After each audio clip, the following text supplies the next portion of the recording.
Hey there folks, Dr. Groovy, Scott Grove, GroovyMusicLessons.com, here to show you the Hipshot. Oh, aren't I clever? One of their Xtender keys anyway, probably the oldest, the boldest, the coolest of them all. They offer a band of these things. They were huge for bass players before there were 5-string basses. Anyway, you don't see much going on here, but if you go on the back side, look at the low E key right here. Grover, Grover, Grover, Grover. I just had to pull off my one tuner there, replace it with the Groovy one. So what do I have now? Well, anything I want really, up to a point with this particular one. Okay, so here I am tuned in E, but hey, I'm gonna go to just a drop D, right? Right there it is. Back up to E. Just that easy. So bass players, guitar players, just check out the website over at Hipshot and check out the Xtender keys they have. You can even do banjo keys back on the guitar headstocks and everything, to do all kinds of really quick, cool tunings, because it's a shame, that there's not enough room to have this exact mechanism on every string. That's because it's way down here. Depends on what your headstock is, actually. I'm sure you could make a headstock with everything long enough to get one on every string, which would be fun. Okay, so again, we are in D.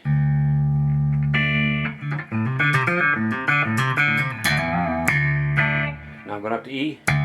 Just flip it up.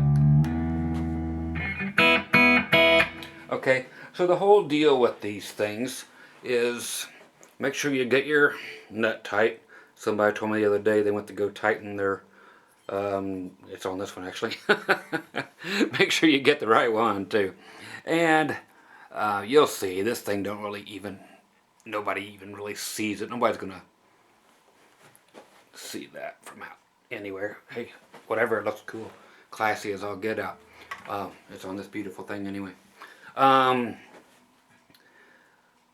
Let's see, if you're tightening your nut up here on top of the headstock, make sure you don't over tighten it, but really get it secure. Somebody told me they split their headstock the other day doing that. But it still has to be tight. So get her done. You have to remove the one screw that was under here, and you get to make a new hole. Whereas it's right under my finger here. So you'll catch that. So you do get to add a hole. Hey, never a bad thing.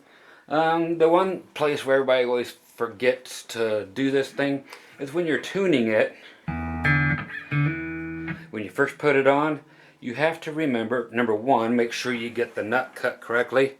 If there's any funkiness going on, man, I just did mine just 2 seconds ago with the tiny straight screwdriver for working on glasses. Yeah, one of those little tiny things, and just cut it wide enough so it moved in and out of there nice and free. And don't cut on the front part, and don't cut down, but just cut it a little bit wider, no deeper. And then you can go to angle down, but don't cut the front part. Just, you can widen it, just don't go any deeper anywhere. Okay, and do not go over the edge and make it curvy. It needs to be straight off the front there.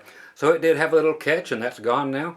But anyway, again, on the E string, when you say I have to go tune up, there's a reason they say that, because you are always supposed to tune up. If you tune down, then tune back up. Just like I did there. I tuned down, but I'm not touching anything. This is important when you do this, so listen to me. You got whippers, snappers.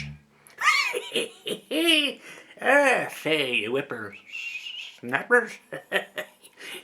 Okay, so tune them back up. Okay, so you don't have to touch anything. That's the whole deal. When you first install these, you got to tune this, the actual tuner, to an E. Okay, and then what you're going to do is tune it back, just go back down, then bring it back up. Make sure it's not sticking. So every time you take a key, okay, and tune it down, always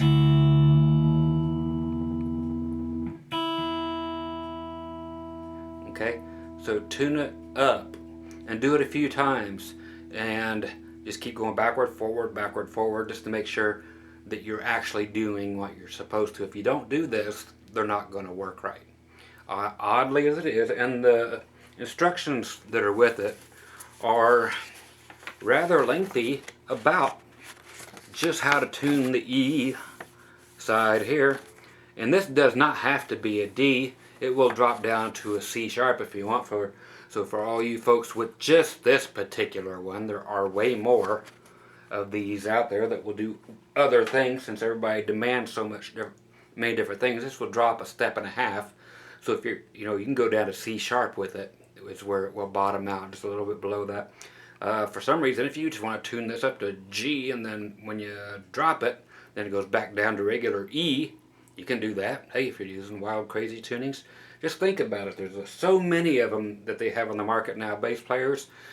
This here was just the first thing for bass players, was just to go down to the low D, just flick that switch, and then everybody started with all the crazy tunings, so that's why it's out. Back here on the back, you got a little screw right here. That is, make sure you don't hit it when you're playing. There's no way to hit that thing, but it actually, when I release it, that screw will hit against that rivet looking deal right here. Okay, so watch. When I release it, boink, it hits right there. Then it doesn't matter what you do from here on out. So all you're doing is turning that so that it will go to that D. So you flip it up to E. Make sure you're in tune. Always tune up. Never tune. If you do tune, have to turn back down this way, go below pitch and then back up. Always go below the pitch. Whenever you're tuning down, then always tune up. Okay, that is huge. That is the essential thing here that you have to remember. You can't just tune down to it and hope you're going to be okay, because it will come back really sharp on you. If you don't tune like E, then down to E flat, then back up to E. It really has to be done that way. Then you just turn. See, it didn't make it. So you just tune that, turn it to whatever you want it to be.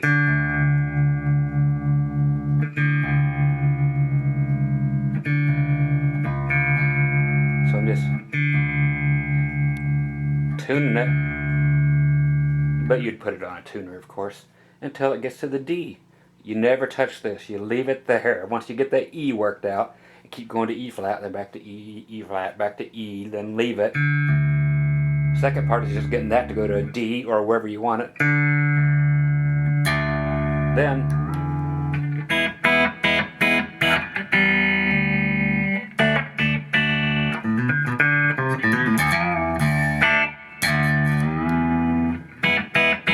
okay, so that's it. I can't imagine you needing any more help than that, but that is it in a nutshell. With what they're talking about on that is very lengthy wording, more than I usually take, to tell you when you're tuning up, always stretch your strings, go down, okay, like E flat, stretch it again, tune it up. If it goes past it, hey, go back down again, stretch your string every single time. Every time that you tune any string going down, stretch it a time or two, then up to it. If you go past it even a millimeter, all the way back down again, half a step or whatever, just crank it down, stretch it right back up to pitch. That is the huge key to staying in tune with these things. Then once you get it in E leave it there, and then you could just dial in whatever you want this to be. Again, like I said, you could put this all the way up to G and turn this until it goes back down to E and bring it down. But other things you can drop lower, or you can turn them higher. Again, there's a million products that Hipshot offers as far as extended tuning keys. Okay, so go check them out. Just hipshot.com, and man, it's a cool way to do it. If you don't have a 7-string and you don't want to mess with all that stuff, but you want to have that D just ready, you know, just, you know. I'm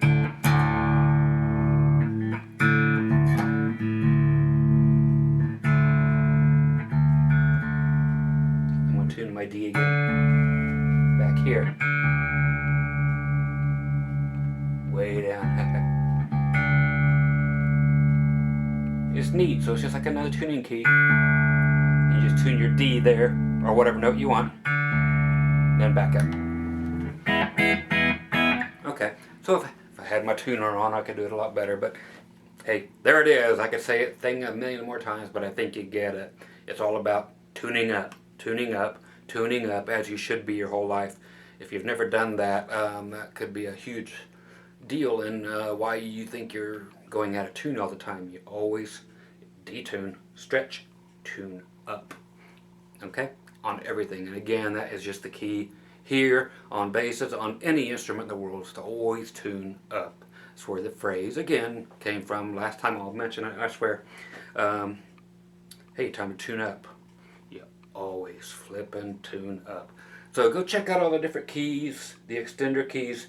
See if any of them will work for you. I think I might throw a couple more on here again, like the banjo style in the back, and especially my G string, and maybe even my A. Yeah, maybe the B too. I might put a whole bunch of them on here.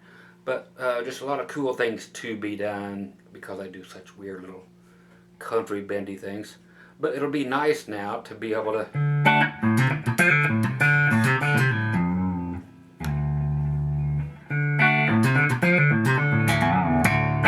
back up to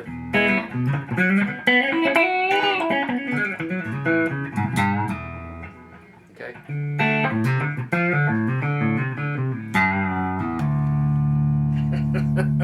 So on the fly, you don't have to hurry up and get it there, man. It's right there. So once again, Scott Grove, GroovyMusicLessons.com, Dr. Groovy, back with the Hipshot. Oh God, that's just so damn clever, ain't it? Anyway, you guys be groovy, and hey, I'll catch you. That's getting. I need to go take some Dramamine. I'm getting sick. Catch you guys later. Bye.